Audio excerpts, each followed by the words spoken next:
Ռազմավարական առումով անվտանգության ապահովման միակ հուսալի երաշխիքը խաղաղությունն է եւ ուրախ եմ արձանագրել, որ ինչպես գիտեք, Հայաստանի եւ Ադրբեջանի միջև խաղաղության եւ միջպետական հարաբերությունների հաստատման մասին համաձայնագրի նախագիծը համաձայնեցված է, նախագծի համաձայնեցման շուրջ բանակցությունները ավարտված։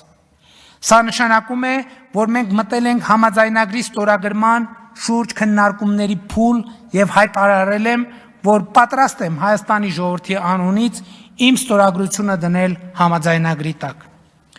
Ադրբեջանը համաձայնագրի ստորագրումը պաշտոնական մակարդակով կապում է երկու հարցի հետ։ Դրանցից առաջինը ԵԱԿ Մինսկի խմբի կառույցների լուծարումն է։ Բազմիցս ասել եմ, որ դա հասկանալի օրակարգ է Հայաստանի Հանրապետության համար։ Եթե մենք փակում ենք ԼՂ հակամարտության էջը, իսկ մենք դա անում ենք, ինչ իմաստ ունի հակամարտությամբ զբաղվող կառույցի գոյությունը։ Բայց ԵԱԿ Մինսկի խումբը առնվազն դե ֆակտո ունի ավելի լայն համատեքստ եւ մենք ուզում ենք համոզված լինել, որ Ադրբեջանը Մինսկի խմբի լուծարումը չի դիտարկում որպես Հայաստան-Ադրբեջան հակամարտությունը